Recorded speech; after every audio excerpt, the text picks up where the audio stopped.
will start with Marc Schmit from the ETH Zurich. And the ETH is really one of the most promising universities in that case, who are really involved in really good trends.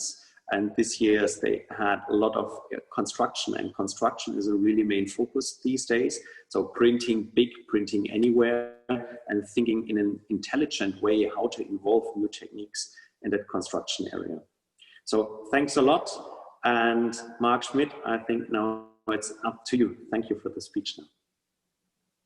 So I did not prepare my presentation in English, but I'll try to get through it and hope to be able to make everything understandable. I am not here as a part of the ETH University. I am a former student from the ETH University, but I'm still in contact with a lot of people from ETH. So there's one aspect that I want to show you about some research going on there. Maybe quickly, first, thanks for the invitation. Maybe quickly about our studios. I'm an architect running a studio that is called playze, together with two partners, Pascal from Switzerland and He from China. I'm originally from Luxembourg, but running our office in Berlin. We have another studio in Shanghai and one in Zurich. These are the studios. These are the collaborators. We had people from 17 different nations over the last 15 years working with us, and I think I can say we have 100% digital natives working in our studios. So I think the biggest difference that we are facing in architecture is definitely the question of the scale, because we need to construct architecture and structures in general that are bigger than the human scale. So we need to bring them up on top of our heads and obviously build something that you can inhabitate. So maybe quickly some work that I have been doing with some of my students when I was teaching at EPFL in Lausanne. There we also try to engage into 3D production of bigger scale structures that you could start to inhabitate. Those were obviously research prototypes made out of plastics and wood that you can at least inhabitate, but they're not buildings yet, obviously, as also the requirements for building elements is quite a different one if we're talking about facades or roofing, etc. So I generally want to just bring up two fields that we see actually where transformation in architectural production is happening. One is the tailor-made and highly optimized construction elements, and the second topic is modular and scalable building elements actually that is there in the industries already. So first, I think we've talked about it quite a bit. The concrete printer is like a chiffre, something that people can very easily relate to and imagine that there will be a robot constructing our homes. But I think it is still a far way to go to really be able to construct full houses that have an energetic performance in terms of a building with all its requirements on the different elements of the building. So I want to just quickly show you a research project from the ETH, from Professor Matthias Kohler and a former student comrade of mine, Konrad Graser, who just recently finished first construction, which is done, I think by 90% of its construction has been done by robots. So focusing a little bit on concrete and steel reinforced concrete elements, they developed softwares and robots who were even wiring the steel structures in the concrete walls. So no man hand basically was involved in the production of this. If we're talking about slabs, you know that we can all visualize these days the different forces that we have on the different construction elements. So what they did here is they highly engineered this concrete slab in such a way that wherever they had forces in the slab, they could have more material and optimize it and take away material and concrete where they don't need it. So they basically obviously did prototyping in smaller scales, then sintered the molds for the concrete casts, basically. where they then assembled those pieces together to form bigger concrete parts, or let's say parts of the slab themselves, which was then cast in glass fiber reinforced concrete with steel structures inside, then completely cast and brought to site with cranes and assembled on site. So what we see here is basically a highly optimized, very tailor-made piece of architecture that has an optimized material use. And obviously it also changes the visuals and the optics of architectural elements. As you can now see, it's a much more organic visual of the elements themselves. As you can see, the force is basically almost physically manifesting in the elements themselves. This is a project that we've been working on for the last 8 years. It's a museum in Ningbo in China, with obviously quite a complicated geometry of both the whole structure but also the facade. The idea is basically that you have a translucent facade which is helping you with shading the building against sun shine. At the same time, we were asked by the local government to build up that building with a BIM system, so building information modeling, which means you have a 3D model that has 3D elements in it which have more information than just the pure geometric information. So there's physical aspects of it, there's performance aspects of it. Here you see the structure of the facade, how it has been developed in the BIM model. You can also have the whole technical aspects, the HVAC planning going on, and obviously control this also geometrically, as it is quite a complex structure. So this was the 3D model for the structure that has been built up. On the right side, you see the structure in reality. I want to quickly focus on the facade itself, because there we developed also, it was just mentioned before, and the complex geometry asks for a grasshopper, so a parametric design approach onto the distribution of those tiles. The tiles themselves were supposed to be in ceramics, also obviously as a historic reference to ceramic culture in the Chinese context. And we controlled the facade in such a way that it has larger openings or smaller openings wherever it was needed by the function of what is happening inside of the building. So those were the first mock-ups in the ceramic tiles that we asked local manufacturer to produce for us. Actually, originally it was thought to be 3D printed also in ceramics, which did not work out because the industry is basically not ready or wasn't ready at that time to do this. So this was all done basically with a local manufacturer, as you can see, 3D handmade.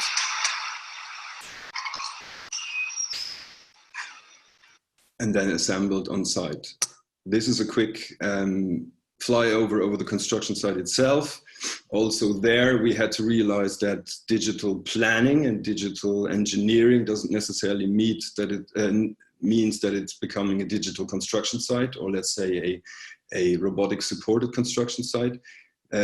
The red houses are where the workers were sleeping. Basically, the whole construction site is a pretty classic construction site with cranes and scaffoldings and people mounting the pieces that have been obviously tailor-made and prepared and in the workshops, basically, but then brought to site and assembled manually, basically.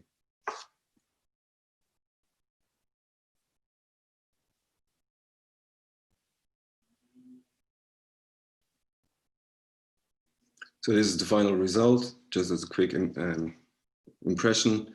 You see the bigger openings and then the closed off skin that kind of forms organically around this building and basically forms a continuity of the landscape itself. That's an inner view.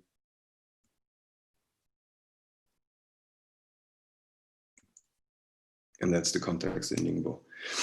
The second field is the modular and scalable architecture production, which I think is already pretty there in the industries in itself, especially also in a European context or an Alpine context. So what you basically have is highly engineered and manufactured and produced walls, slabs, and roofing elements that you then assemble on site. So basically what we do is, over the last couple of years, get in close contact with the timber industries and some of the representatives there, and develop modules and elements that are highly engineered in such a way that the production also becomes quick and fast, actually. So what we want to do is kind of bring together the planning part and the production part also on the software level. And we had some nice talks yesterday evening. This is definitely not the case yet in the industries itself. So basically what we try to do is that all the information in the BIM system is all put together in a big database that is kind of built up by the planners and the contractors themselves. So that basically, if you imagine, at the end of the day, you could have like an architectural configurator, like you also have in the automotive industries for the end users. So you basically take your kind of pre-defined elements already, which have all the information in the background for the contractors themselves. And so you get a certain playing aspect to it, so you can change the roofings if you wish, or you change the openings of the windows, you can readjust the position of it, take away walls, and all this is backed basically with structural and physical information. So the ideal goal is basically that you have this kind of tool which has all the complex data behind, and then you click on print or produce, and then you basically have it be produced in the workshop and then brought to site in a very small amount of time. Here's a quick view on the workshop of Renkli from Switzerland, which have been investing quite a bit in their production. So this is one of the CNC milling devices that they have, where the carpenters basically control those. Everything is computer-aided production, if you wish. Even the screw holes are already predefined in there, so that basically at the assembling phase that we see here, nobody needs to take measure, nobody needs to think about it, basically. So you just put it together.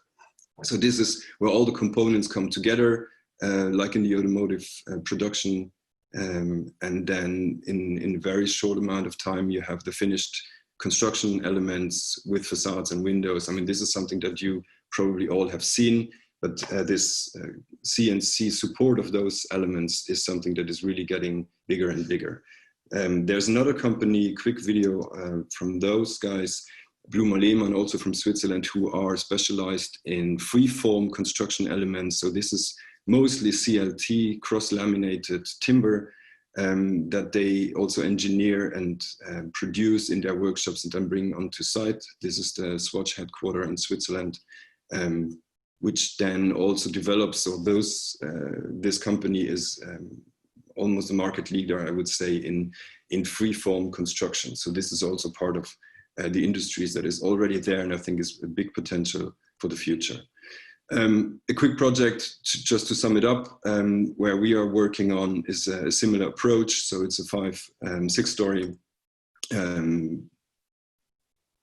commercial space, basically, for production, where we also start to get into, obviously, 3D planning. That is clear, digital planning is clear, but also digital production of the HVAC, the different slabs, the technical components of the building itself, to be able to produce them, pre-produce them in the workshops and bring them on site. So this is, just to sum it up, mainly what we see. So there's tailor-made, highly optimized architectural production going on. At the same time, you also have this modular and a little bit more scalable architecture production with the elements that you assemble on site.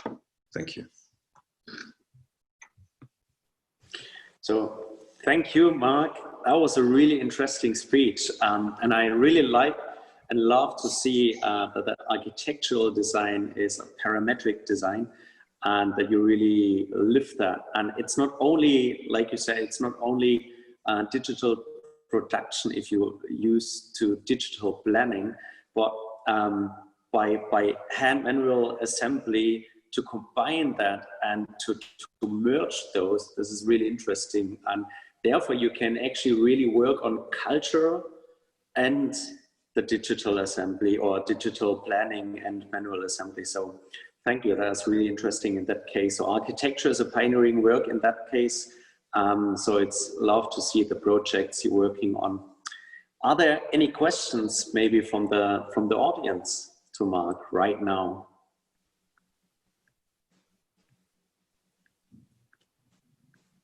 Okay, well, anyway, if you still want to add some questions, you can always type them in the chat, or later on we will have our small network together. So I'm pleased to welcome Ganit Goldstein. Thank you, Marc. I'm pleased to welcome Ganit Goldstein. She was winner of this year's Fashion 3D Pioneers Challenge, and I'm keen on seeing her latest projects. Maybe she's gonna show us around. Ganit, the stage is yours. Yeah. Can you hear me? And can you see my screen?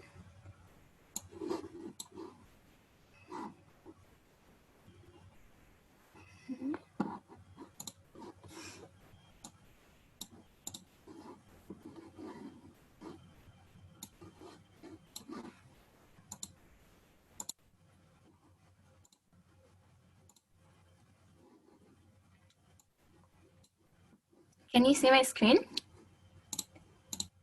Yeah, okay, great. Yeah, so first of all, thank you so much for inviting me. It's been very interesting to hear this morning. I couldn't understand a lot of things because it was in German in the morning, but now I can learn more. So my name is Ganit Goldstein. I'm from Israel and now I'm based in London. I'm studying MA at the Royal College of Art, and I'm studying smart textile development. So it's a very small combination of we are 6 girls that studying we have many backgrounds, industrial design, textile, fashion, and we are gathered to learn how to make new textile and develop the textiles of the future. And in this context, I was studying fashion design, and I was always interested in the development of new materials through 3D printing. But I was always interested to mix tradition through the novelty of 3D printing. So it's not just to use very, very fast forward technology, but also to look back and to learn what we have done before, the method of the past. So this is part of a collection I made 2 years ago in my bachelor degree, and it's combined ikat weaving and 3D printing with parametric softwares. And this collection was also part of my development because I was doing a 3D body scan, and then I mixed the weaving on top and besides the printing.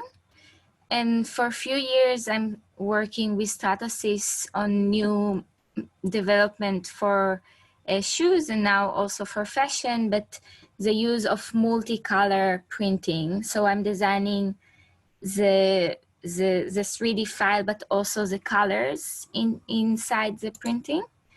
And for this year, so as you mentioned before, I won the Fashion Tech Best Student and the Fashion Tech both Best Student prizes.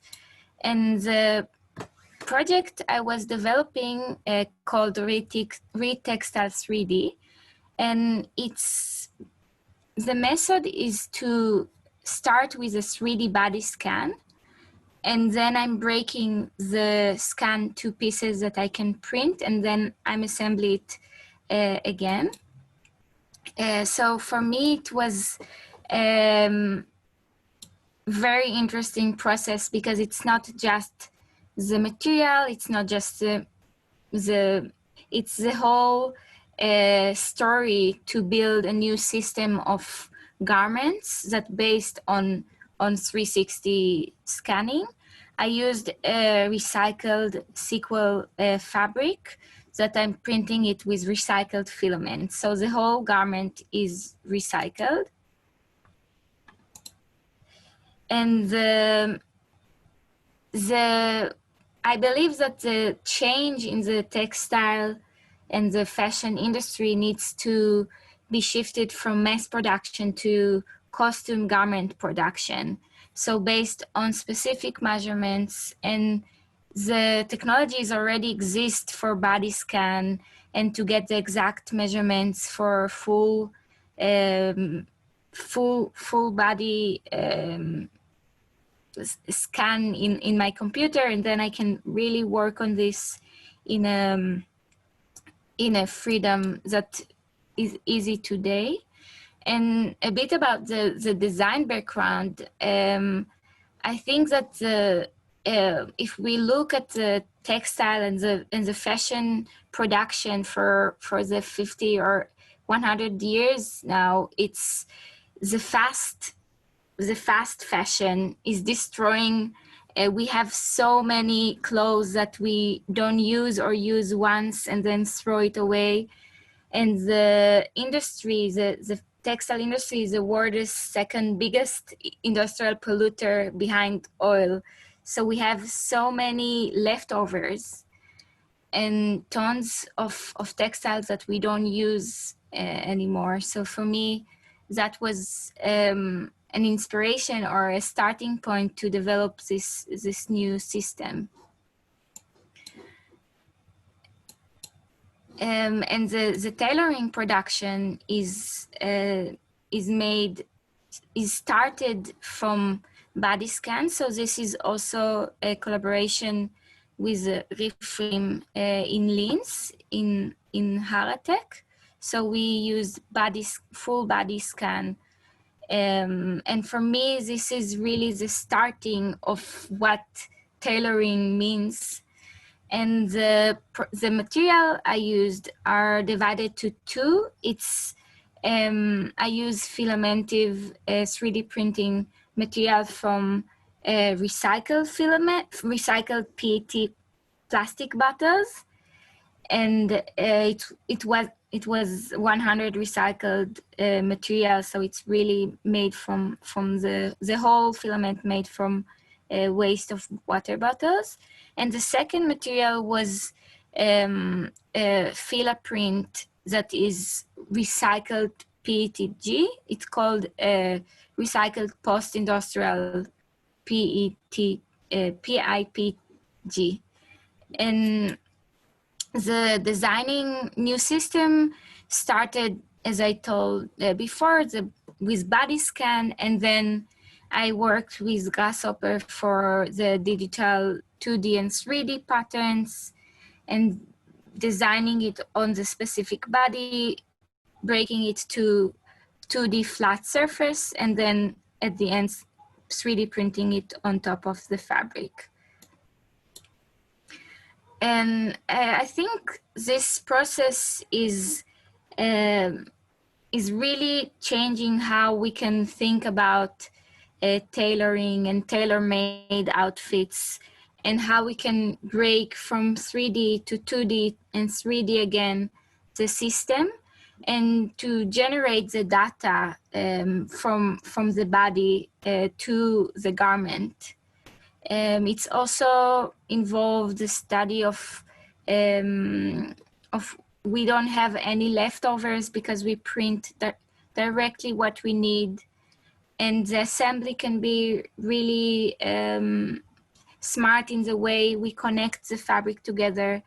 So it has really a lot of potential for that. And also the use of the, again, to use the filament that already recycled, or the 100% water bottle waste. So I think that it's a very nice cycle even if now it's not really wearable as we think, but as soon as the material will also be developed and all the process will be much easier, we can really work to make it work as a whole system from production to from 3D scan to production. So the garment is made from 40 pieces that assembly together. Each piece is fit to the other pattern. So it's building the whole garment by the 2D pattern, and it's assembly by sewing it together, the pieces. So as I told, the fabric is also made from water bottle waste that weave together. I didn't weave it, but it's a company that makes this fabric. And the nice thing is that we can really control and make areas that are more high or less high, and really make it customized to the person and really fit to the need or to the to what we look for in fashion. So really thank you for welcoming me, and I was really happy to share it. It's also some I made some new developments this Corona period, so I had much time to develop it further. Thank you, Ganit. That was really impressive. Yeah, you see all the clapping hands without sound. It's actually a pity that we don't hear the sound. Maybe you should all unmute after every speech that we hear you clapping. Okay, that's the digital virtual format. Ganit, thank you so much. I remember sitting in the jury and together with Marc from Adidas, and he was really impressed about the whole process. You're working on the recycling, upcycling, and that is a very, very main point in the fashion industry these days. As we know, so many fashion pieces are actually burned in the storage if they are not sold and everything. So that is again like this, and hand sewing and everything, like again, like before with Marc Schmit, when we seen, okay, digital planning for digital production and really handcrafts knowledge and usage, how to combine those. So this is again a wise and sustainable design in the fashion in this vertical. So thank you so much, Ganit, and I'm pleased to see that you partnered with Stratasys, and you will have the MakerBot, which you won in the 3 Finest Challenge. So keep pushing those things, and we hope that we can support you and bring you to a certain stage. So yeah. See you soon again. Thank you so much. If there are any questions to Ganit right now, she is a really, really good designer from Israel and working in London. Maybe to name that, Israel is one of the main countries if you come to advanced technologies and startups, really, really good people from there like Ganit. So feel free to give a question right now.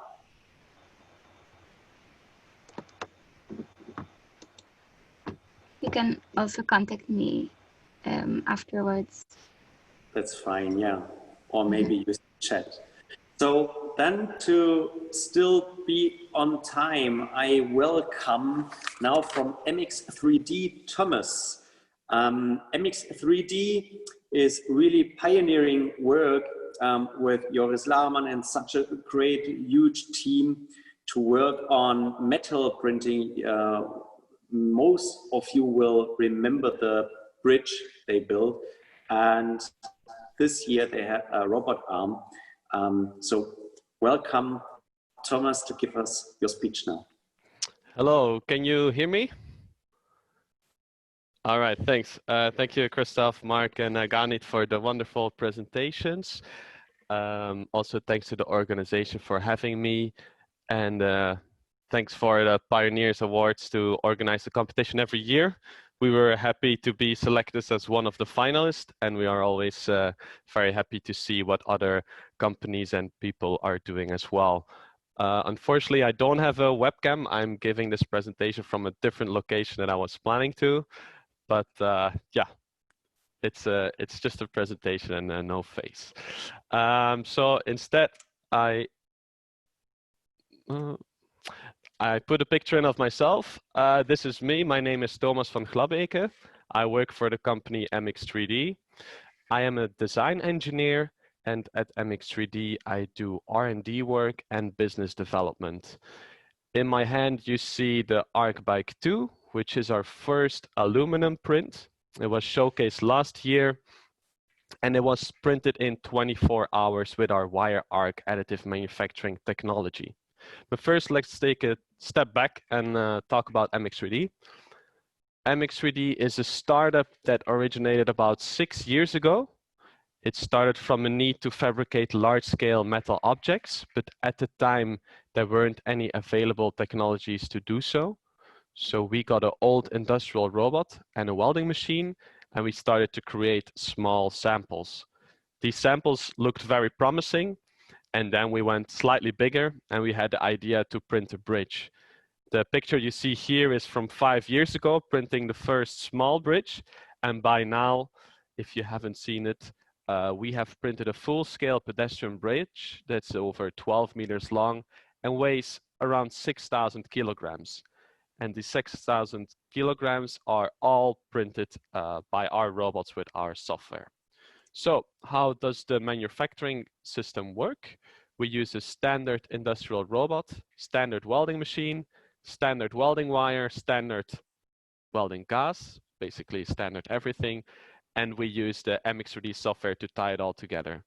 So the setup is very similar to robotic welding, but unlike robotic welding, we don't just place a couple of welds, but we create whole 3D geometries out of welds. So we place weld on top of weld on top of weld. A typical approach for a project is that we don't just print the shape, but we take a step back and we look at the design requirements. Based on those, we are able to create an optimized design. So we benefit more from the production process and the freedom that we have. Then we go on to the manufacturing, which is the WAM process, so wire arc additive manufacturing. So the wire arc is for the welding process, and of course, additive manufacturing is what we know as 3D printing. Here on the right, you already see the robot arm, the project that we're going to discuss very soon, but you see it in its raw form. So we're using welding, so it's quite rough. So after the WAM process, we usually do post-processing to get it to the final detail, and then we have the final part. A couple of pointers for wire arc additive manufacturing. I'm not going to go through them all, don't worry. The first big pillar, the reduced lead time. We can print metal very fast. It's one of the fastest metal printing techniques because we use welding. It ranges from 1 to 7 kilograms per hour. So on the left-hand side, you see the cylinder printed with wire arc, and next to it, it's post-processes with milling to get it to the final tolerances. Then the middle column, since we're using robot controlled processes, we have a lot of geometric freedom and of course, increase in performance. And on the right-hand side, it's quite a cheap system compared to other 3D printing techniques, since we are making use of standard components, standard welding wire, standard machines, and it's just the software that turns it into a 3D metal printer. Now let's take a look at some examples of wire arc additive manufacturing and when it can be used. So on the left-hand side, you have a typical structural node that you would see in the construction industry. This is usually assembled by a skilled laborer out of many different parts. So it requires a lot of work, it's prone to error, and it's not necessarily the safest process. We, with wire arc, we printed optimized node. So it's the same shape, but optimized. It has more geometric freedom. And of course, it's fully automated. So no persons are involved with the actual manufacturing process. A second good example of WAM technology are propellers. A propeller is usually a object is made only once for a specific boat. If this boat is halfway around the world and the propeller breaks, they have a big problem because they can't go on. Wire arc can be deployed anywhere, and the production time is, has a similar speed as the casting process of the propellers. The final one, the machine components. There are many machines in use that are not necessarily optimized for the process that they are doing. And this is how we came to the robot arm project. We were looking at our robots that we were using for our WAM manufacturing process, and we were thinking that we could still optimize them even further. So with this idea, we went to ABB, one of our robotic suppliers, and they were very enthusiastic about the project. So they supplied us with an older robot. It's about from the year 2000. And you can see it here displayed on the left in digital format. Then we went to another partner of ours, Altair. They are highly specialized and market leader in optimization softwares, and they were also keen on helping with our idea. So the robot you see on the left is the one that we optimized for, and we actually took out the lower arm. That's the orange part. So we took it out, we reverse engineered it, and then we gave the data to Altair. And what they did is not only optimize the part, but they took a look at the whole production, at the whole process of the robot. So they did not only simulate the lower arm, but the whole robot. And with this, they were able to take a look at every single part that's exists in this robot, and also at all the schematics. And by simulating the whole robot, so creating a digital twin, they were able to do the most efficient optimization process that is possible. If you want to hear more about the whole optimization, we did a webinar about it. It's over 60 minutes long, and you can find it on the MX3D website. So let's skip ahead. On the left hand side, you see the original part, and on the right hand side, you see the part that Altair optimized. The original part weighs 150 kilos, and the resulting optimization only weighs 71 kilograms. So that's more than 50% reduction in material. So once they did the optimization, they sent the file back to us. We loaded it up in our printing software, we analyzed it, and we created the robot routines and the welding procedures to manufacture it. As you can see, the printed part is slightly heavier than the resulting part. It's actually 93 kilograms. And it was printed, it had a print time of about 4 days. And then we did the milling afterwards to get it to the final tolerances. So the milling step turned it from 93 kilograms to 71 kilograms. And this part was actually presented at Formnext in November 2019, so almost a year ago. And then this project had a small break because of the COVID situation. Then we revamped it mid-2020. On the left-hand side, you see the simulation and optimization that Altair did. And on the right-hand side, you see the actual physical result. So the big brother, 150 kilogram on the right, and then the lightweight version, 71 kilogram, laying to the left of it. So around May, we went back to the robot, we took it all apart, and we mounted the new optimized part in it. And here you can see it in full operation. So with the robot arm project, we showcased how WAM can be used as a very flexible and fast process. Basically, we redesigned the part and we were able to remanufacture a copy of it in a matter of days compared to weeks it would have taken otherwise. And of course, we also optimized it. We decreased the weight with over 50%, and we were able to get it to the right precision for installation again. This was the robot arm in a nutshell. If you have any more questions, feel free to put them in the chat or to send them to me afterwards. The robot arm project was a project done by MX3D, and of course we had the help of ABB and Altair, because without them this would not have been possible. Thank you. That was unmuted. Good. Thanks a lot. Thanks, Thomas. it's great to see that MX3D is participating every now and then in the 3D Pioneers Challenge. We're really proud of that because MX3D is really pioneering thing. And if you think about it, let's say it's just welding. So it's a absolutely former technique every one of us knows, and welding to welding to welding, every layer by layer, you can print it now. And you can now use the freedom of design and rethink actually existing products. That is what MX3D is doing. And this is really, really pioneering that case. So it's a lot of research, a lot of work, and your projects are big teams and take a long, long time to bring those to the market. So thumbs crossed and thumbs up for those ideas and those actually really products and applications you're working on. I actually do have one question, Thomas. By reducing the weight to like more than the half of the weight, could you actually, together with ABB, work on mechanical properties now? Do they still need to be the same, or can you change the whole robot that actually better electronics, or you don't need so much power to move the robot arm, or therefore? Are you working on those? So that's a very good question. There are multiple parts to multiple answers to it. So the first thing is that 3D printed objects in metal are just metal, so they can be treated like any other metal. But unlike conventional metal, the properties can be slightly different. So like with any 3D printing, performance can be better in the printing direction and can be slightly different in the other direction. What we have seen is that we're able to print materials even stronger than that they originally were expected to be.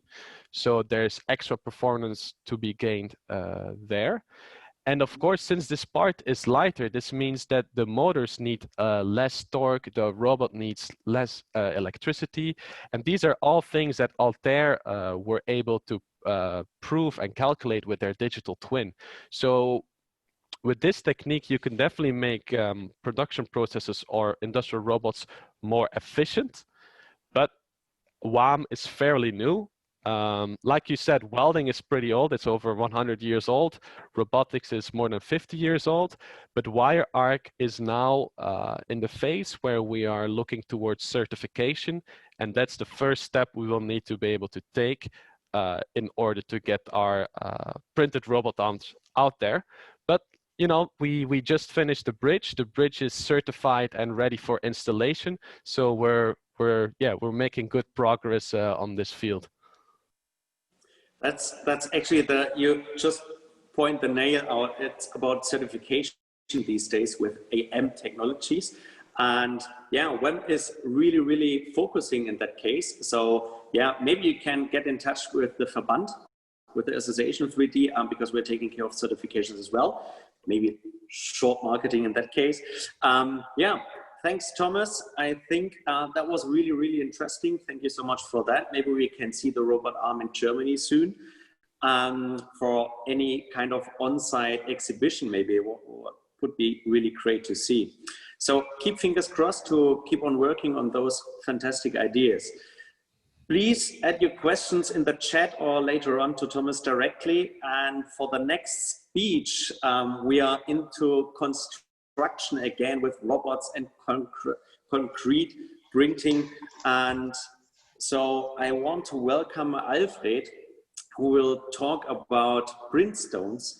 And Printstones won the special mention at the 3D Pioneers Challenge, which is a really, really fantastic prize for startups, young companies, or students in that case, because the special mention allows from Autodesk to work in their network and in their workshops where every kind of new technique and everything is involved. I do know that MX3D is working closely with Autodesk as well. So, and the bridge was censored and measured and everything over there. So congrats again to that for Printstones. And I'm curious to see your presentation. And the first picture we have seen before in Sasha's board innovation presentation in the morning as well. So please take it from here. Hi, Alfred. Okay, thank you very much. Can everybody hear me properly? Yeah, thank you. And you can see the screen, correct? Yeah. So thank you for the invitation. Originally, my colleague, who is a bit more technical in his background than myself, was supposed to give this lecture, and but I'm jumping in. Let me explain a little bit about Printstones. It's a startup company, basically just 11, 12 people. Everybody is an three-dimensional printing enthusiast. We all have at least one, usually two 3D printers at home, okay?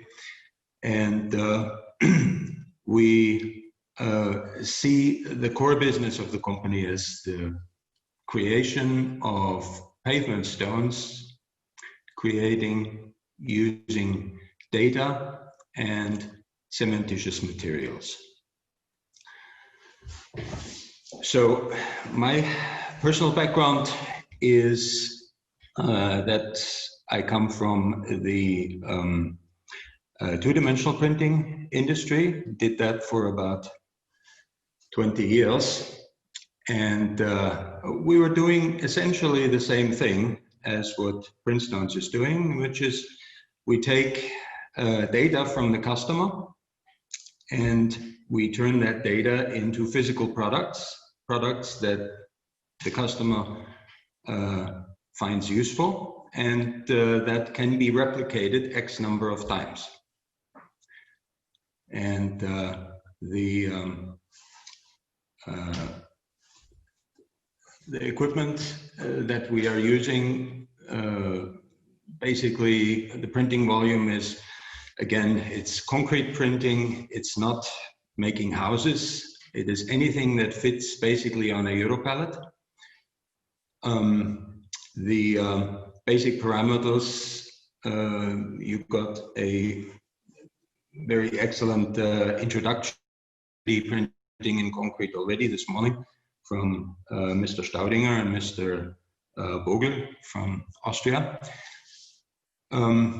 It is quite similar. We currently have 3 robots.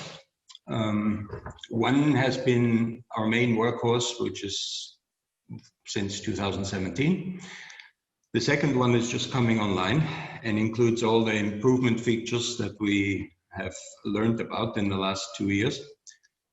And the third one is a mobile robot, which basically is intended to print on-site pavement stones or pavements on the customer's production site, on the customer's construction site. Okay. The product, again, to understand it, it is pavement stones. It is not really organic wavy furnitures or flower pots or things like that, although we have produced a lot of those.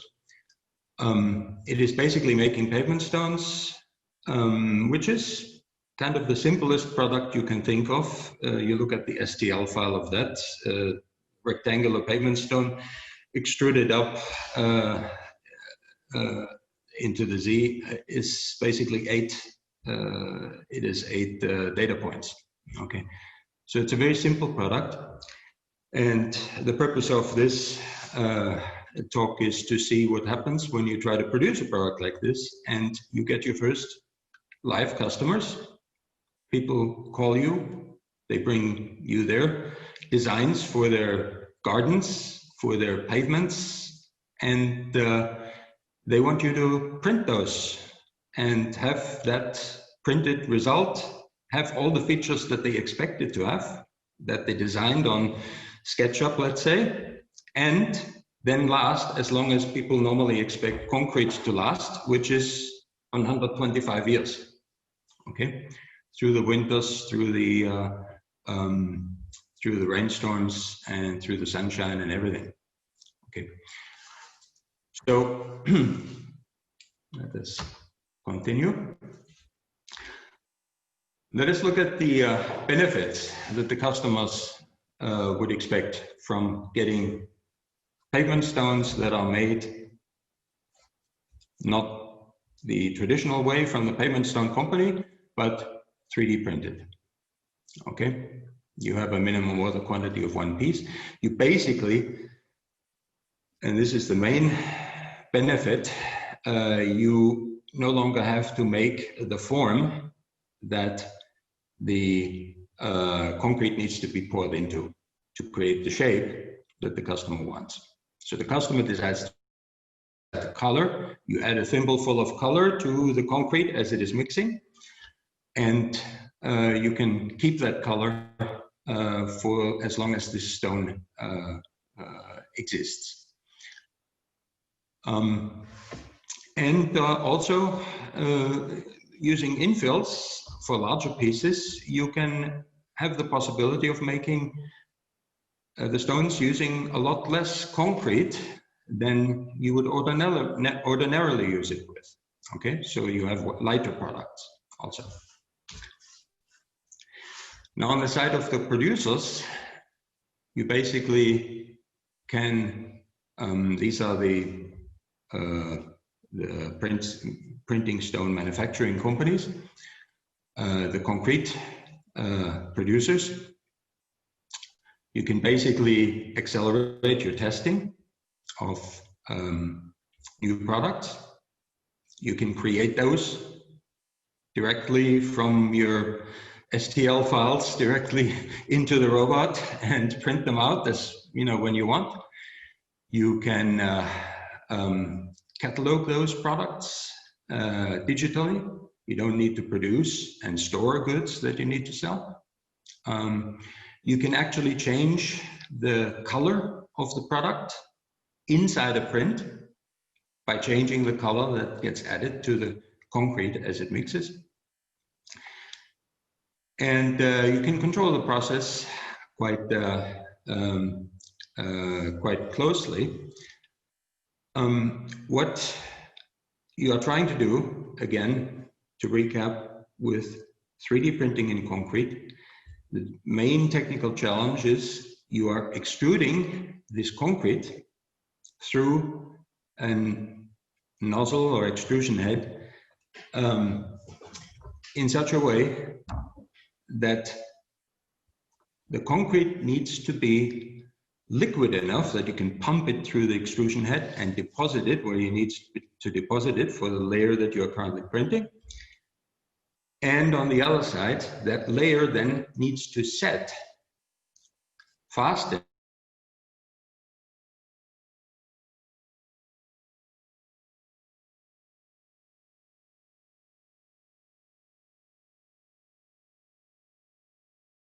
enough that it will be strong enough. Previously this morning there was mentioned that there are certain limitations as to what kind of a product you can print using a concrete printer in terms of the angle that the product can be allowed to go up, where it doesn't fall into itself when during the printing out, and basically what kind of a shape gets made. We will get into the shape question later. What you have up to now seen today, as far as 3D printed concrete products goes, are these kind of wavy forms, which come from the fact that you cannot really make a tremendously sharp edge type of a product using a 3D concrete printer, because you're usually printing out with a nozzle diameter of about between 2 and 4 centimeters. And as you make that turn around an edge, there's always going to be a rounded edge rather than a completely sharp edge, which is something that we ran into immediately with some of our customers with the payment stones and the logos, company logos. Okay, you need those sharp edges for those, for instance. The other thing is a materials thing after the product has been printed out. You see here 2 pots. One is a very small pot that is about 30 centimeters in width.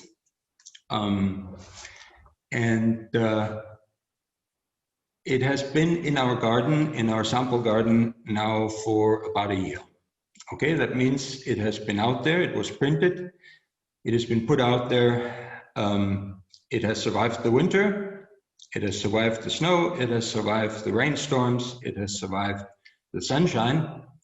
And beginning of this week, I put some water into it and it holds the water and it's still a perfectly good pot. Okay. On the right-hand side, what you see is a pot that's about half an order of magnitude larger. You can see the auto palette that was put, that the pot was printed out on, okay, at the bottom. And again, here you have what to me was actually a rather amazing kind of a strength of this product, as it is completely filled with water and has been stress tested, if you will, and filled with water. However, what the picture is a little bit misleading. This pot lasted and was able to hold this water for about 5 days, and then it exploded. Okay, so you can go too far in terms of testing these kinds of things, and you need to be really aware of the materials type of limitations that exist in these kinds of products as you are printing them out and selling them to the customers. You have, for instance, air bubbles that get created inside the concrete, and you also need to take your time with the concrete after you've printed it out, as it needs time to set, it needs time to develop and achieve its final form. It is still, if you will, almost a living thing after you've printed it out. It is still moving, it is still trying to find its right shape, okay? So you do need in your designs, and that's why you see always these round designs are the most convenient ones. You need to give it that opportunity to set properly, and you need to take the time, usually 2 weeks or more, to set under the proper circumstances. That means in an environment that's not changing. And ideally, probably the first week, some people say you have to put it into a swimming pool. Okay, underwater is the best way for the concrete to set. Okay, so you need to be aware of all this. If you want to start selling pavement stones inside the to commercial customers, and show that you are able to compete as far as norms go with the other pavement stones that other people are selling, that are made conventionally. So a very quick rundown through the qualifications that we had to go through to make pavement stones 3D printed that have the necessary characteristics. There's a tensile strength test. There is a test for slippage, that the top surface is not too smooth. Then there is 2 types of classes of products. One is more for the indoors and not, or the outdoors that is not very affected by the winter climate. And that is a simple, how does the concrete react with water type of a test. Making the test and evaluating it takes a minimum of about 8 days.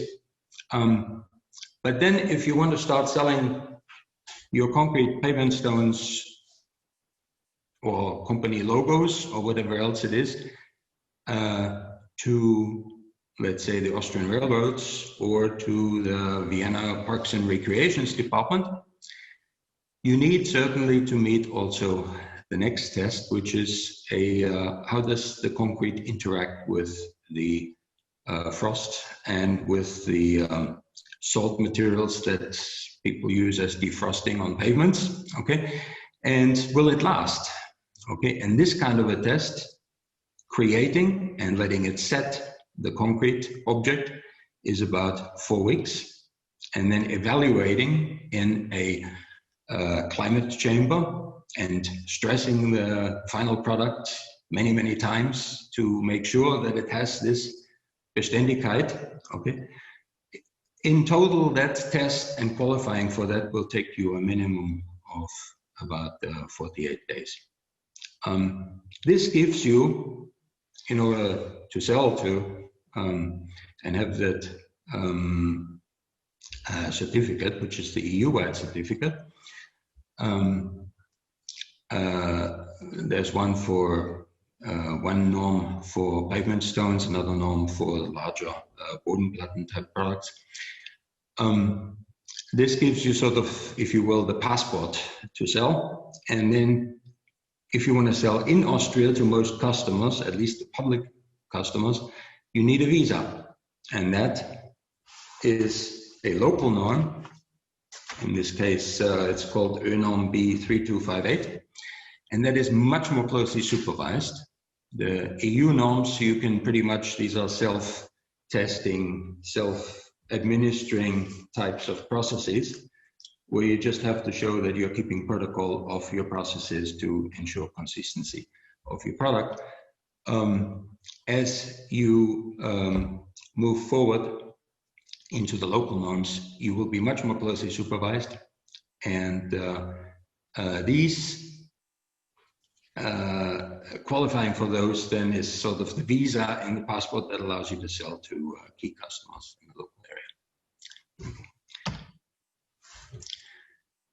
area. In terms of processing and in terms of the shape of what we are producing. 2019, the picture was, this is what we could produce. The rounded edges, you have the layer shapes on the sides of the product, and you have, you know, you can add the various colors. This was a customer from Germany that actually wanted these kinds of shapes for their pavement stones and these kinds of colors. However, most of the customers, if you approach them for the logos and 3D printing, they will want their logos to look like the picture on the right. Sharp edges, no layer structures on the sides, or at least not recognizable layer structures on the side. Okay. And smooth surfaces, etc. So let's go through what edges are. As I mentioned, the turn radius of the extruder limits the shape of the products that you can make. The layered side structure will be something that is natural to anything that you print out with a 3D printer. In the case of a mobile robot, there's an additional barrier to the implementation of that solution, which is that you need to very closely survey the site to give the robot the data that it needs if you want to leave it there and have it print out pavement stones automatically. One of the issues that is currently being examined is what exactly are the site surveying costs that exist for these kinds of products, for this kind of an approach. The durability of the product, people normally expect, if it's concrete, it will last as long as anything that we expect concrete to last with. And what is the curing time? How soon can I have my product? And is it 7 days? Is it 2 weeks? Can I get my product in 1 month? Okay. So again, these are trade-offs that you have where you need to take care to ensure that there is quality in the final product that the customer will accept. Hey, Alfred, just a question. Can you come to a certain point within the next minute so that we still have some time for the networking? Sure. And some... Absolutely. Okay, we're on the last slide, so don't worry. Okay, ways forward.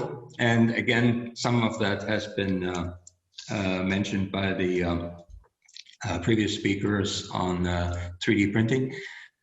You can see on the right-hand side a product that it's a chair.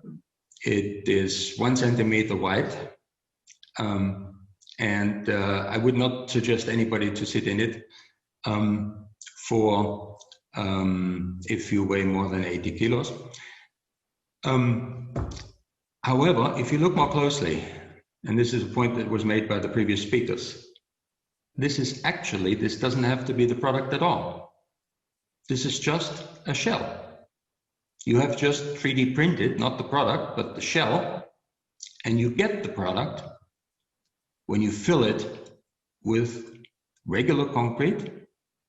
You add an armature to it, at which point it will have the stability, the weight, and the longevity that it needs to satisfy your customer. So it's, again, the idea is with 3D printing, you need to keep the open mind as to what it is you're actually creating and what the ultimate purpose is the customer is looking for. Okay, so thank you very much for the opportunity, and I'll take any questions or participate in the discussion. Thank you. Thanks, Alfred.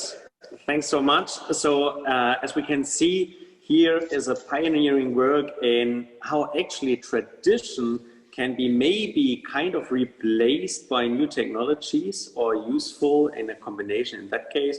And everyone who sometime maybe worked on paving stones, I was doing that this year actually, and you know, it's a pain to work this. So I would love to have a robot printing the stones for myself. So thank you so much. The global lab is at that case at kind of the end.